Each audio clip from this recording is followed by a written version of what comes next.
Hello, എല്ലാവർക്കും നമസ്കാരം. നമുക്കിന്ന് ഇവിടെ ഒരു വിവാഹത്തിന്റെ റിസപ്ഷന് പോകണ്ടായിരുന്നേ. ഈ റിസപ്ഷനിലെ കംപ്ലീറ്റ് ഫുഡ് ഐറ്റംസും നാട്ടിലെ സെയിം സ്റ്റൈലിൽ തന്നെയായിരുന്നു. അൽഫാം മന്തിയിൽ തുടങ്ങിയിട്ട് ചിക്കൻ ബിരിയാണിയും മട്ടൻ ബിരിയാണിയും ബീഫ് ബിരിയാണി അടങ്ങിയിട്ടുള്ള ഒരു നീണ്ട നേര തന്നെയായിരുന്നു ഇന്നത്തെ നമ്മുടെ ലഞ്ച്. ഈ ചിക്കനും മട്ടനും ബീഫും കൂടി ഒക്കെ മിക്സ് ചെയ്ത് കഴിക്കുന്നത് ഞാൻ ആദ്യമായിട്ടായിരുന്നു. അങ്ങനെ വിഭവസമൃദ്ധമായിട്ടുള്ള ഇന്നത്തെ ഉച്ചത്തെ ലഞ്ച് കഴിഞ്ഞിട്ട് ഞങ്ങൾക്ക് ഇനി വേറൊരു പരിപാടി കൂടിയുണ്ട്. കുറച്ച് ദിവസങ്ങളൊക്കെ ആയിട്ട് നമ്മളിവിടെ ഒരു തുണിക്കട തുടങ്ങുന്നതിന്റെ തിരക്കിലൊക്കെ ആയിരുന്നേ. ഈ കടയുടെ ഏറ്റവും സെറ്റ് പരിപാടികളും നമ്മളെല്ലാരും കൂടി ആയിരുന്നു. കൊച്ചു കുട്ടികളുടെയും അതുപോലെ തന്നെ ലേഡീസിന്റെയും ഒക്കെ ഡ്രസ്സിന്റെ കളക്ഷൻസ് ആണ് നമ്മളിവിടെ കൂടുതൽ ഫോക്കസ് ചെയ്യുന്നത്. ഈ പിന്നാമ്പുറ കാഴ്ചകളൊക്കെ ഞാൻ നിങ്ങളെ കാണിച്ചത് എന്തിനാണെന്നറിയോ? ഇന്ന് നമ്മളെ കടയുടെ ഉദ്ഘാടനമാണ്. നമ്മളെ നാട്ടിലുള്ള പോലത്തെ ഗ്രാൻഡ് ഓപ്പണിംഗ് പരിപാടിയൊന്നും ഇവിടെ അല്ല. പള്ളിയിലെ ഉസ്താദിനൊക്കെ കൊണ്ടുവന്ന് ചെറിയൊരു പ്രാർത്ഥനയോട് കൂടിയിട്ടൊക്കെ നമ്മളെ പരിപാടികളൊക്കെ ആരംഭിച്ചു. നമ്മളെ നാട്ടിലൊക്കെ ഒരു കട ഉദ്ഘാടനം ചെയ്യുമ്പോൾ ചെണ്ടക്കൊട്ടും ബാൻഡുമേളും അതുപോലെ തന്നെ കുറെ നോട്ടീസൊക്കെ ചെയ്തിട്ട് നല്ലൊരു പബ്ലിസിറ്റി ഒക്കെ കൊടുക്കുന്നതാണ് നമ്മളെ നാട്ടിലെ പതിവ്. പക്ഷേ ഇവിടെ അങ്ങനത്തെ പരിപാടികളൊന്നുമില്ല.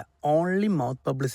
അതുകൊണ്ട് മാത്രമാണ് നമ്മളെ കട ഇന്ന് ഉദ്ഘാടനം ചെയ്തിട്ടുള്ളത്. മാന്യമായ വിലയിൽ ആളുകൾക്ക് നല്ല ക്വാളിറ്റി ഉള്ള ഉൽപ്പന്നങ്ങൾ കൊടുക്കുക എന്നുള്ളതാണ് നമ്മളെ ലക്ഷ്യം. അങ്ങനെ ആദ്യത്തെ ദിവസം തന്നെ പയ്യെ നമ്മുടെ കടകളിലേക്ക് ആളുകൾ അങ്ങനെ വന്നു തുടങ്ങി. ഈ വരുന്നവരൊക്കെ സ്വീകരിക്കുന്ന തിരക്കിലാണ് കേട്ടോ നമ്മളെ മച്ചാനും മച്ചാന്റെ ഭാര്യയും. 1 വയസ്സ് മുതൽ 15 വയസ്സ് വരെയുള്ള ആൺകുട്ടികൾക്കുള്ള ടീഷർട്ടിന്റെ ഒരു 1.5 കളക്ഷൻ, അതുപോലെ തന്നെ 1 വയസ്സ് മുതലുള്ള പെൺകുട്ടികൾക്കുള്ള കൊച്ചു ഉടുപ്പുകൾ തൊട്ടിട്ട് ലേഡീസിന് പറ്റിയിട്ടുള്ള നല്ല ചുരിദാറുകളും അതുപോലെ തന്നെ നല്ല ടോപ്പുകളൊക്കെ നമ്മുടെ കയ്യിലുണ്ട്. അപ്പൊ ഇന്നത്തെ വിശേഷങ്ങൾ ഇത്രയൊക്കെ തന്നെയാണ്. കൂടുതൽ വിശേഷങ്ങളായിട്ട് മറ്റൊരു വീഡിയോ കാണുന്നവരെ എല്ലാവർക്കും ടാറ്റാ.